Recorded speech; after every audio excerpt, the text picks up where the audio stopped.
الحديث كتاب الله وخير الهدي هدي محمد صلى الله عليه وسلم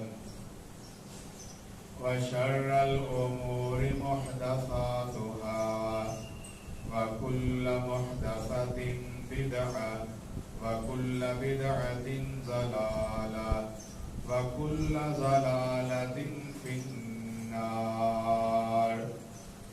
اللهم صل على محمد وعلى آل محمد كما صليت على إبراهيم وعلى آل إبراهيم إنك حميد مجيد.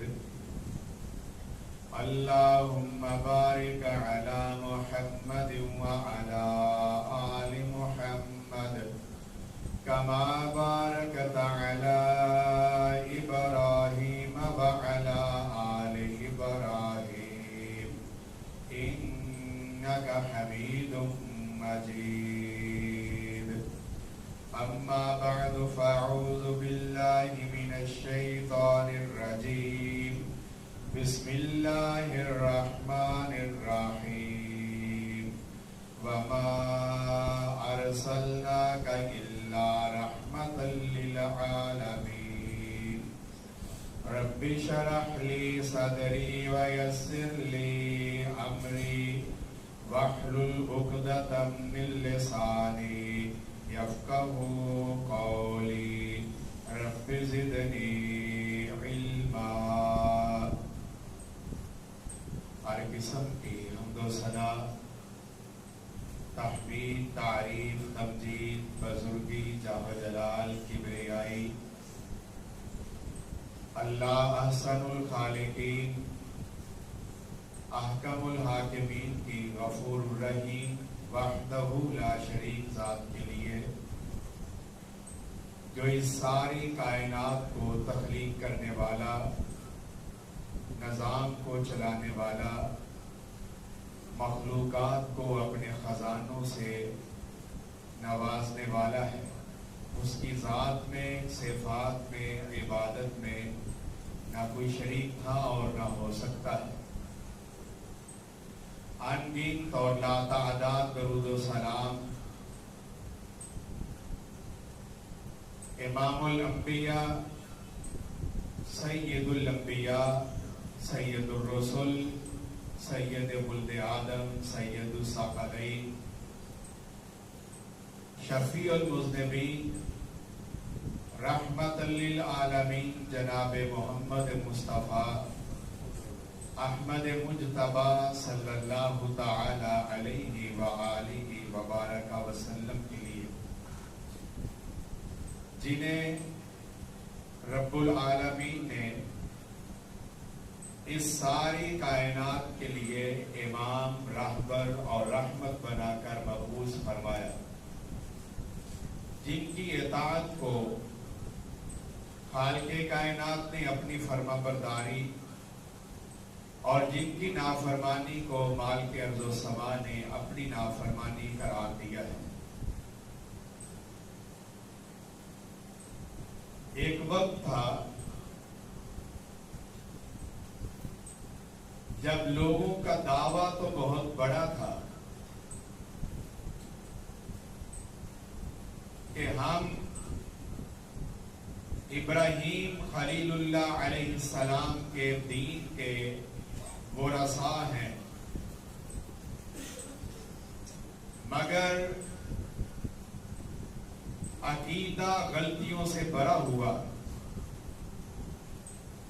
اعمال میں بے شمار قباحتیں اور برائیاں موجود تھیں، اخلاق اس قدر بگڑے ہوئے تھے کہ انسان سے ہی ڈر اور خوف محسوس کرتا تھا. ایسا وقت کہ انسان گناہوں کے اوپر فخر کرتا اور بڑی ڈٹائی کے ساتھ برائیوں کو سر انجام دینے میں اپنی عزت و ناموری کو اور ناموس کو سمجھتا تھا.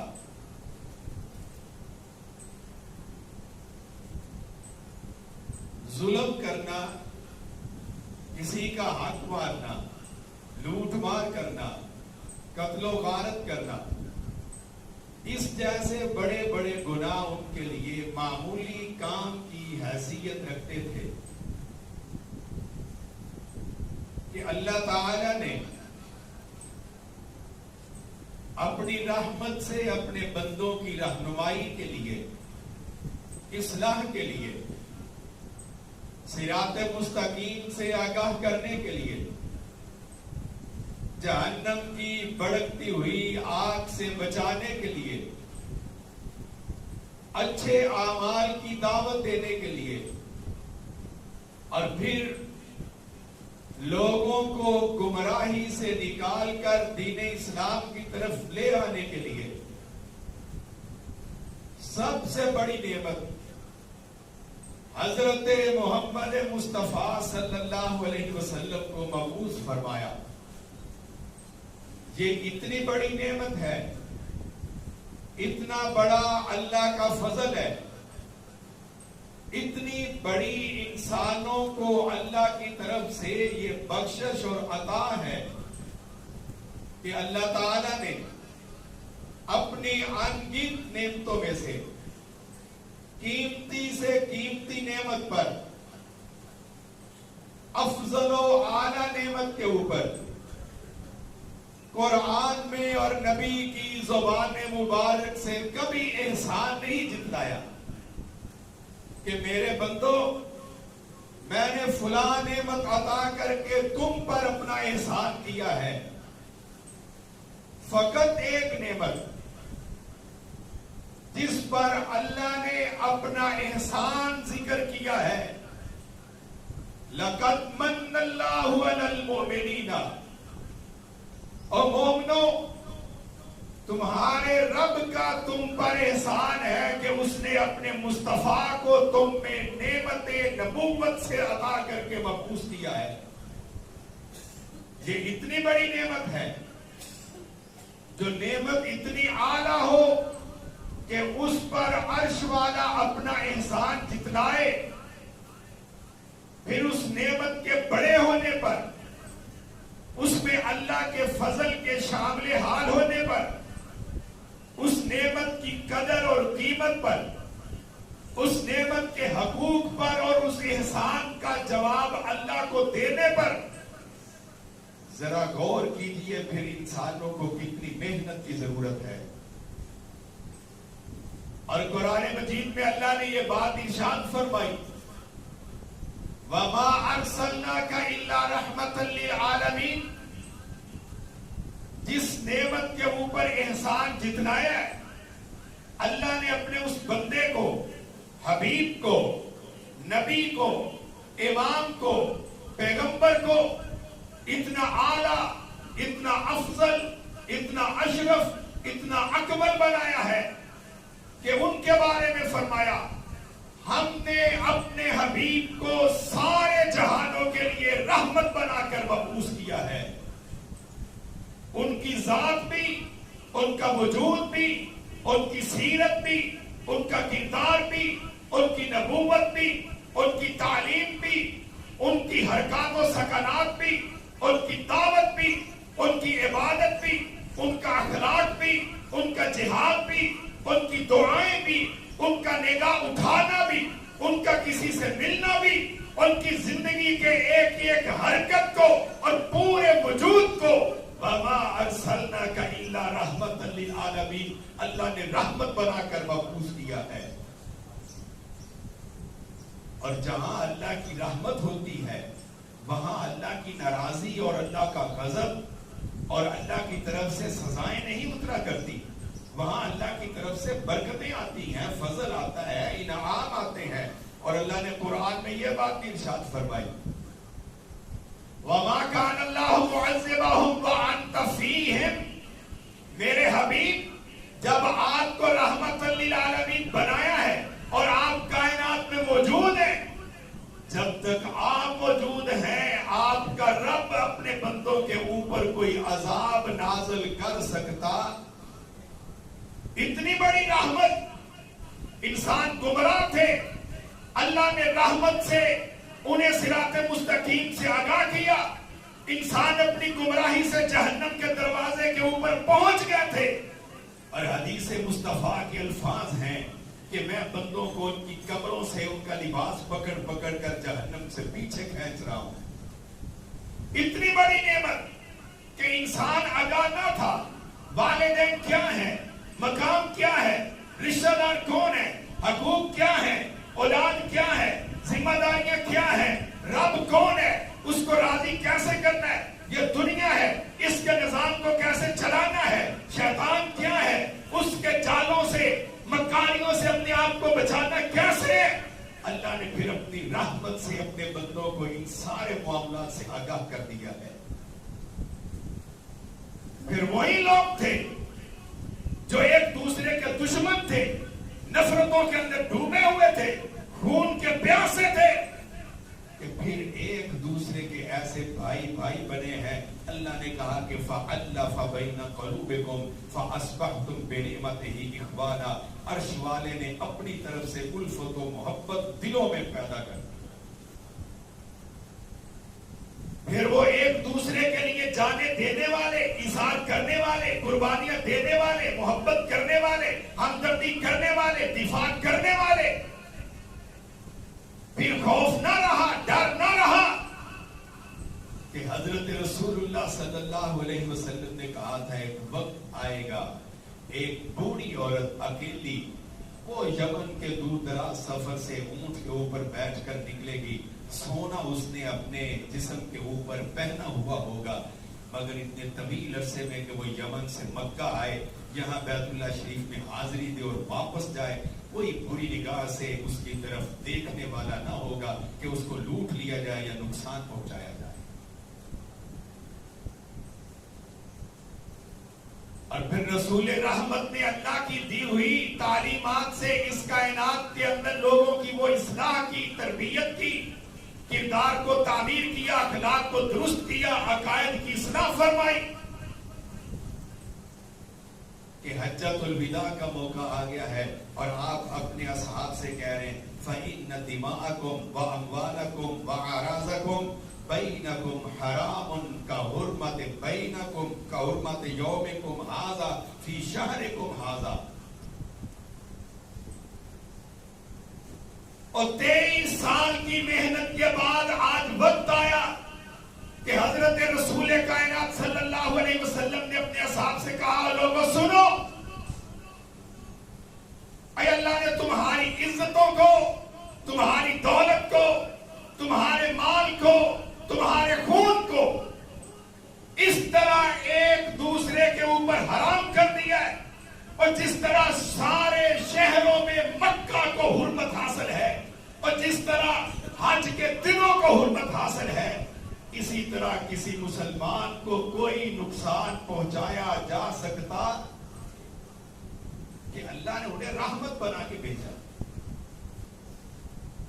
اور رحمت وہ ہوتی ہے، عربی زبان کے اس لفظ کا معنی ہے کہ جہاں محبت ہی محبت ہو، پیار ہی پیار ہو، شفقت ہی شفقت ہو، اور پھر دلوں کے اندر احساس موجود ہو، جہاں دوسروں کے ساتھ فراوانی کے ساتھ حسن سلوک کیا جا رہا ہو، دوسروں کے برے رویے گناہ ہوں اور ان کی برائیوں کو عذر بنا کر پیچھے نہ ہٹا جائے، وہاں رحمت ہوتی ہے۔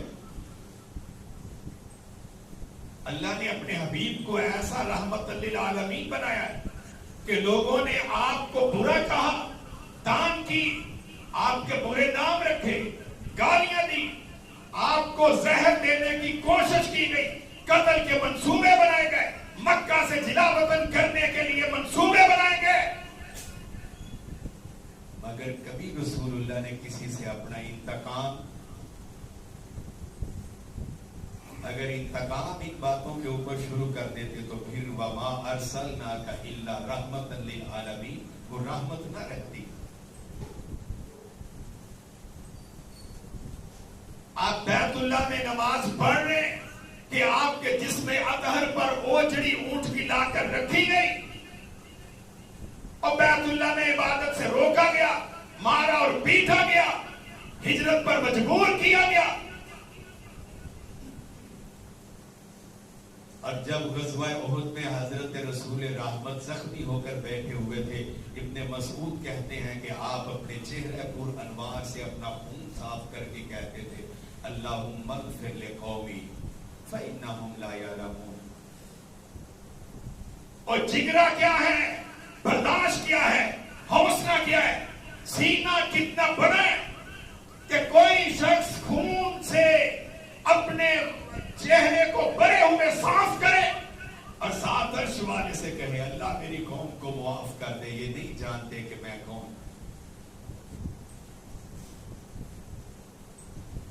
حضرت اما عائشہ صدیقہ رضی اللہ تعالی عنہا نے ایک روز بیٹھے بیٹھے سوال کر لیا اپنے تاجدار سے کہ زندگی میں بڑے آپ نے مسائل کا سامنا کیا ہے، تکالیف کو دیکھا ہے، پریشانیاں آئی ہیں، ذرا بتائیں کہ سب سے بڑی کوئی پریشانی غزوہ احد سے بھی بڑھ کر آپ کے اوپر آئی ہے؟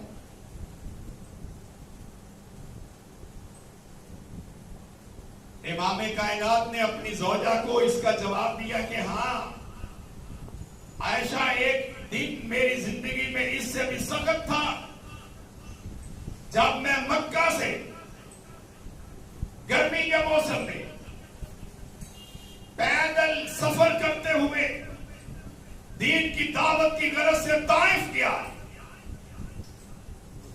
وہاں سرداروں سے ملا اور ان کے سامنے اللہ کی توحید کی دعوت کو پیش کیا.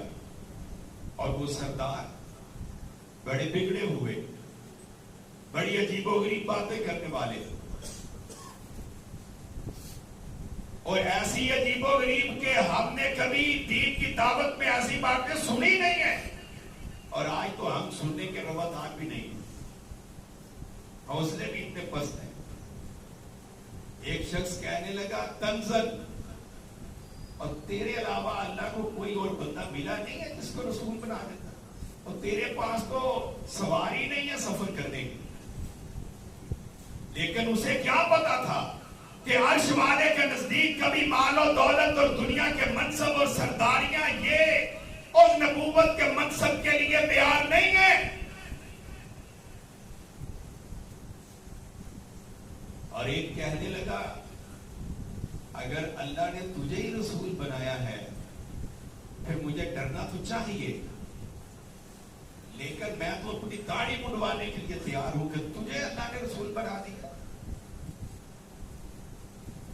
یہ باتیں رسول اللہ اپنے لیے سن رہے تھے یا اپنے خاندان کے لیے؟ ان سرداروں سے کہا دیکھو تم اگر میری دعوت کو قبول نہیں کرتے ہو تو ٹھیک ہے، لیکن جو گفتگو میرے ساتھ کی ہے یہ لوگوں کو نہ بتا. لیکن وہ بڑے بگڑے ہوئے سردار جس کو دولت کا گمانڈ اور غرور ہو، اور اگر وہ بگڑ جائے، انہوں نے آوارہ قسم کے لڑکوں کو بلایا اور کہا اس بندے کو اس بستی سے باہر دھکیلو. آئے اور میرا رسول رحمت طائف کی وادیوں میں لوگ پیچھے لگے ہوئے برا بھلا کہہ رہے اور پتھر مار رہے ہیں کہ ہمارا علاقہ چھوڑ کے چلے گا. خواہش کیا تھی، طلب کیا تھی کہ یہ اللہ کو پہچان کر اس کی عبادت کرنے والے بن جائے. یہ میری ڈیوٹی اور ذمہ داری ہے. اور اس ذمہ داری کو نبھاتے ہوئے رسول اللہ کو اپنے جسم مبارک پر پتھر کھانے پڑے.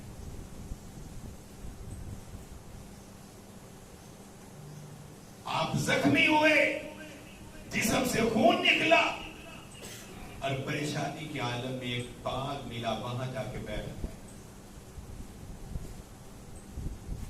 اور بڑے پریشان ہیں. محدثین نے اس روایت کو نقل کرتے ہوئے اس موقع کی جو دعا نقل کی ہے وہ رسول اللہ کی دعاؤں میں انتہائی خوبصورت دعا ہے. امام کائنات نے اللہ سے دعا مانگی اور دعا مانگتے ہوئے کہا یا ارحم الراحمین انت رب المستضعفین. الفاظ پہ غور کریں، پھر عاجزی، انکساری اور ادب دیکھیں، پھر وہ الفاظ کا چناؤ اور انتخاب دیکھیں کہ کن الفاظ میں رسول اللہ سے سوال کر رہے ہیں. یا ارحم الراحمین انت رب المستضعفین، اللہ تو ارحم الراحمین، مجھ کمزور محمد کا رب تو ہے، تیرے علاوہ کوئی اور سہارا میرا دنیا میں نہیں ہے.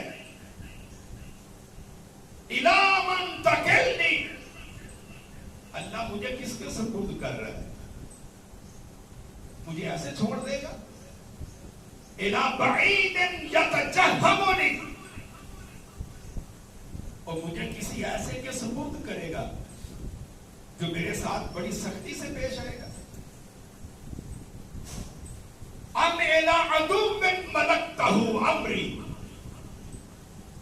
اللہ تم اپنے بندے کا معاملہ کسی دشمن کے سپرد کر دے گا؟ اِن لَمْ یَکُنْ بِکَ عَلَیَّ غَضَبٌ فَلَا أُبَالِی، اگر تو مجھ سے ناراض نہیں ہے تو پھر مجھے کوئی پرواہ. تو ناراض نہیں، پھر مجھے یہاں زخمی کیا جائے، مجھے نکال دیا جائے، مجھے لوگ دھتکار دیں، دعوت کو قبول نہ کریں، اگر تو ناراض نہیں ہے تو پھر محمد کو کوئی پرواہ. ان ساری مصیبتوں اور تکلیفوں کی جو تیری راہ میں آ رہی ہے ان کی کوئی پرواہ. وَلَٰكِنْ عَافِيَتُكَ هِيَ أَوْسَعُ لِي، لیکن تیری طرف سے جو عافیت ملتی ہے میں تو اس کا طلبگار ہوں، مجھے عافیت عطا فرما. اعوذ بنور وجهك الذي اشرقت الظلمات، اور میں تیرے پر نور چہرے سے یہ سوال کرتے ہوئے پناہ مانگتا ہوں کہ جس سے دنیا کی تاریکیاں دور ہوئی، تیرا غضب میرے اوپر نازل نہ ہو اور تیری ناراضی میرے اوپر نہ اترے. لَقَدْ أُتْبَعَ حَتَّى تَرْضَى، یہ بندہ تیری راہ میں قربان ہے کہ تو راضی ہو جائے. حضرت جبرائیل علیہ السلام تشریف لائے اور حدیث کے الفاظ ہیں، سلام کرنے کے بعد جبرائیل نے کہا کہ جو کچھ آپ نے کہا ہے عرش والے نے سن لیا ہے. بھئی اللہ سنتا نہیں، وہ تو کہہ رہے ہیں مجھے پکار کر تو دیکھ، میں تیری دعاؤں کو سننے والا بھی ہوں اور قبول کرنے والا. جبرائیل نے کہا اللہ نے آپ کی دعاؤں کو سن لیا، یہ میرے ساتھ پہاڑوں کا فرشتہ اللہ نے بھیجا ہے. پہاڑوں کا فرشتہ حاضر ہوا، سلام پیش کیا، کہا اللہ نے مجھے پہاڑوں کا نگران بنایا، آپ حکم دیں، آپ حکم دیں، میں ان پہاڑوں کے درمیان طائف میں بسنے والوں کو پیس دیتا ہوں. لیکن رسول رحمت نے کیا کہا؟ مجھے امید ہے اگر آج یہ نہیں تو ان کی اولادیں ضرور وحدہ لا شریک رب کی عبادت کرنے والی بن جائیں. میں ان کے لیے کوئی بد دعائیں کرنے کے لیے وَمَا أَرْسَلْنَاكَ إِلَّا رَحْمَةً لِلْعَالَمِينَ، اللہ نے اتنی بڑی اور اپنے خزانوں سے اتنی اعلیٰ رحمت دی. حضرت طفیل بن عمر قبیلہ دوس کے سردار ہیں، بڑے شاعر آدمی، مسلمان ہو گئے اور مسلمان ہوئے، دل میں یہ تڑپ پیدا ہوئی میری قوم بھی مسلمان ہو جائے. اور مسلمان کی یہی جذباتی کیفیت ہوتی ہے، جب وہ ایک نیکی پہ آئے اس کی یہ سوچ ہوتی ہے اب سارے لوگ یہ نیکی شروع کر دیں. حضرت طفیل مسلمان ہوئے، سردار آدمی تھے، اپنے قبیلے واپس گئے، قبیلے کے لوگوں سے کہا مسلمان ہو جاؤ، ان کا نہیں ہوتے مسلمان. قبیلے نے انکار کر دیا اپنے سردار کی بات کو ماننے سے کہ تیری دعوت پر مسلمان نہیں ہوتے. تو فیل بڑا پریشان ہوئے، واپس رسول اللہ کی خدمت اقدس میں حاضر، کہا اللہ کے رسول میرے قبیلے کے لیے بد دعا کر، میرے قبیلے کے لیے بد دعا کریں. انہوں انہوں نے دعوت قبول نہیں کی تو مسلمان ہوتے. صحابہ کرام کہتے ہیں کہ ہم نے سمجھ لیا کہ اب جو قبیلہ دوس کی تباہی آ گئی. ہم یہ تصور کر رہے قبیلہ دوس تباہ ہو جائے گا. رسول اللہ سے کیا دیا, اب وہ دعا کریں گے, اللہ کے سے مانگیں گے, یہ قبیلہ تباہ ہو جائے گا. تو فیل نے یہ درخواست رکھی, کائنات کے تاجدار نے اپنے ہاتھ اٹھائے, اللہم اہد دوسن, اللہ اس قبیلہ دوست کو ہدایت عطا فرما, وقت بہم, اور ان کو میرے پاس لے کے آ.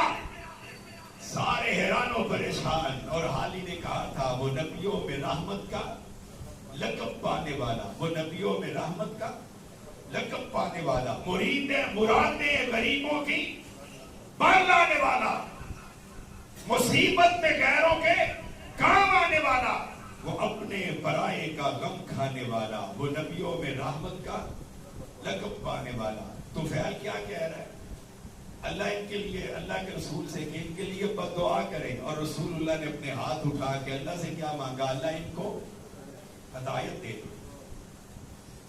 اور حدیث میں آتا ہے تو فعل پھر واپس گئے,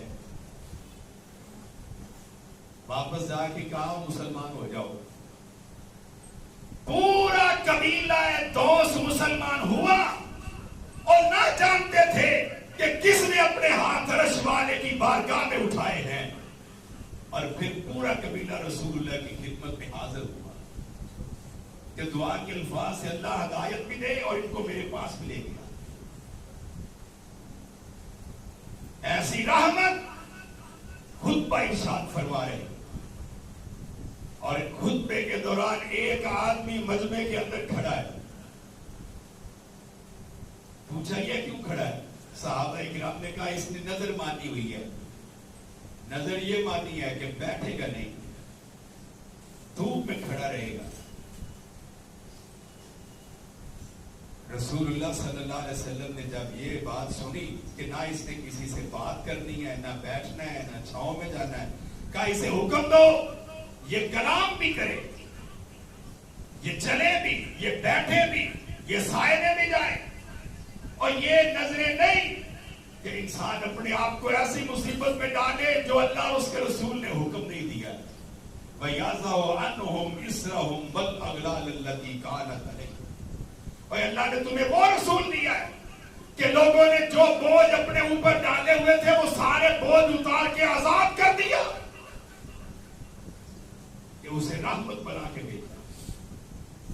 عبادت کے نام پر بھی کوئی شخص اپنے جسم کے اوپر ظلم کر سکتا, اور وہ ایسی رحمت بن کے آئے. عبداللہ بن جعفر کہتے ہیں رضی اللہ تعالی, ایک دفعہ مجھے کائنات کے امام نے اپنے ساتھ سواری کے اوپر پیچھے بٹھا لیا. میں بیٹھا ہوا جا رہا ہوں, ایک باغ میں چلے گئے, انصاری کا باغ تھا. باغ میں داخل ہوئے, ایک اونٹ بولنا شروع ہو گیا. کائنات کے تاجدار اپنے قدموں پر چلتے ہوئے وہ اس اونٹ کے پاس گئے, اس نے اپنی گردن نیچے کر دی. اونٹ نے گردن, اور آپ نے اپنا مبارک ہاتھ اس کے سر کے اوپر پھیرا. اونٹ کی آنکھوں سے آنسو آ گئے, آنکھوں سے آنسو آ. وہ کیا کہہ رہا ہوگا؟ وہ تو جانور ہے, اور اپنے آنسوؤں کی زبان سے رحمت للعالمین پیغمبر کو کیا درخواست کی؟ رسول کائنات نے کہا اس کے مالک کو بلاؤ. مالک آ گیا, نوجوان آدمی. کہا اسے کام لیتے ہو؟ کہا جی لیتا ہوں. تو پھر اس کو اچھی طرح چارہ کیوں نہیں کھلاتے؟ اور جو رسول جانوروں کے اوپر ایسی سختی برداشت نہ کرے, وہ بندوں کے لیے کیا رحمت دے کے آیا. کہا اللہ نے تمہیں اس کا مالک بنایا ہے تو اس کا حق بھی ادا کرو. اور اللہ نے تمہیں وہ رسول دیا ہے جس کو رحمت للعالمین کہا, جو کسی اور نبی کے حصے میں لقب آیا نہیں آیا. اور اس رحمت للعالمین پیغمبر کے امتی ہوتے ہوئے اپنی سیرت کو, اپنے کردار کو, رویے کو، اپنے مزاج کو، اپنے احساسات کو، اپنے معاملات کو اسی طرح رسول کی سیرت میں ڈال کر شفقت و محبت و الفت میں پرو کر اپنے آپ کو اپنوں کے لیے، بیگانوں کے لیے، پڑوسیوں کے لیے، رشتہ داروں کے لیے، دوستوں کے لیے، پھر ساری امت کے لیے، پھر ساری انسانیت کے لیے ایک مفید اور بہترین انسان بنائیے. اور اگر یہ احساس کھو دو گے تو پھر کیا کہو گے کہ نبی تو رحمت للعالمین تھا، مگر اس کی سیرت و کردار سے وہ رحمت والا وافر حصہ ہم اپنے کردار میں پیدا نہ کر سکے. اللہ ہم سب کو سمجھنے اور عمل کرنے کی توفیق عطا فرمائے. وما علیہ الا البلاغ المبین.